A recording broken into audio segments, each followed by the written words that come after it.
اور ہم نے نہ تو ان مشرکوں کو کتابیں دیں جن کو یہ پڑھتے ہوں، اور اے نبی صلی اللہ علیہ وآلہ وسلم نہ تم سے پہلے ان کی طرف کوئی ڈرانے والا بھیجا، اور جو لوگ ان سے پہلے تھے انہوں نے تکذیب کی تھی، اور جو کچھ ہم نے ان کو دیا تھا یہ اس کے 10ویں حصے کو بھی نہیں پہنچے۔ پھر انہوں نے میرے پیغمبروں کو جھٹلایا، سو میرا عذاب کیسا ہوا۔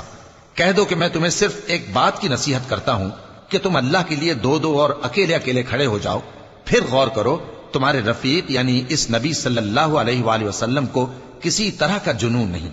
یہ تو تم کو سخت عذاب کے آنے سے پہلے ڈرانے والے ہیں۔ کہہ دو کہ میں نے تم سے کچھ صلہ مانگا ہو تو وہ تمہارا، میرا صلہ اللہ ہی کے ذمے ہے اور وہ ہر چیز سے خبردار ہے۔ کہہ دو کہ میرا پروردگار اوپر سے حق ہی نازل کرتا ہے اور وہ غیب کی باتوں کا جاننے والا ہے۔ کہہ دو کہ حق آ چکا اور باطل نہ تو پہلے کچھ کر سکتا ہے اور نہ دوبارہ کچھ کرے گا۔ کہہ دو کہ اگر میں گمراہ ہوں تو میری گمراہی کا ضرر مجھی کو ہے، اور اگر ہدایت پر ہوں تو یہ اس وحی کے طفیل ہے جو میرا پروردگار میری طرف بھیجتا ہے، بے شک وہ سننے والا ہے، نزدیک ہے۔